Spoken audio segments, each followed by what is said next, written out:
जनसुराज के सूत्रधार प्रशांत किशोर इन दिनों बिहार के विभिन्न जिलों का दौरा कर रहे हैं। इसी क्रम में कैमूर पहुंचे प्रशांत किशोर ने भभुआ सर्किट हाउस में प्रेस वार्ता कर मुख्यमंत्री नीतीश कुमार और लालू यादव पर करारा प्रहार किया। प्रशांत किशोर ने कहा कि लोग सही बता रहे हैं कि ये जो नीतीश का राज है ये अधिकारियों का जंगल राज है। लालू यादव के राज में तो अपराधी गन दिखाकर लोगों को लूटते थे, लेकिन नीतीश सरकार के राज में अधिकारी कलम दिखाकर जनता को लूट रहे हैं। नीतीश के अधिकारी कहते हैं कि आप पत्रकार हैं या फिर जनप्रतिनिधि, इससे कोई फर्क नहीं पड़ता, आपका पैसा लगेगा ही लगेगा।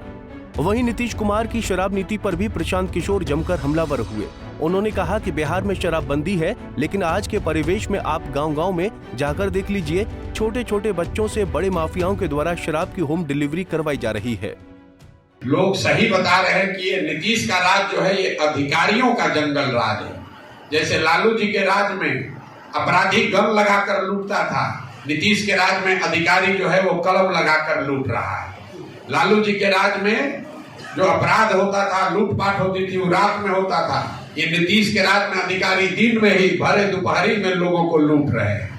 जैसे लालू जी के राज में अपराधी डरता नहीं था, कहता था जाओ जो करना है कर लेना, हम किसी से नहीं डरते हैं। वही हाल नीतीश के राज में अधिकारियों का है।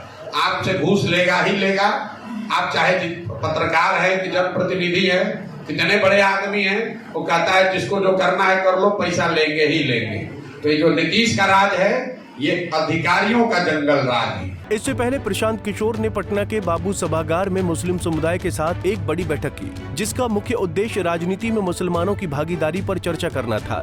मीटिंग के दौरान पीके ने एक बड़ा दावा किया है कि समाज के सभी वर्गों की भागीदारी जो उनकी जनसंख्या के हिसाब से देने की बात कही गई है, उसके तहत मुसलमानों की आबादी के हिसाब से कम 40 विधानसभा सीटों पर मुसलमान समाज के काबिल लोगों को चुनाव लड़ाने का ऐलान पहले ही किया गया है और ये जनसुराज में अन्य वर्गों के लिए पहले से कही गई बातों के अनुरूप है, इससे अलग नहीं है। मैं राजद के लोगों को चुनौती देता हूं जो पिछले 30 वर्षों से मुसलमानों के नेता होने का दावा कर रहे हैं। अगर वो कह रहे हैं कि अगर आप जनसुराज के लोगों को वोट देते हैं तो वोट बढ़ जाएंगे, मैं उनसे कह रहा हूं कि जहां भी उनके पास मुस्लिम उम्मीदवार हैं वो उन्हें मैदान में उतारें।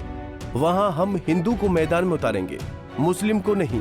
वो पहले मुसलमानों का हक मारना बंद करें और अगर उनमें हिम्मत है तो आबादी के हिसाब से टिकट देकर दिखाएं। 2025 में जनसुराज का मुख्यमंत्री चुना जाएगा, जनसुराज की सरकार बनेगी, जनता बताएगी कि मुख्यमंत्री कौन बनेगा। पंजाब केसरी टीवी के लिए कैमूर से अजीत कुमार की रिपोर्ट।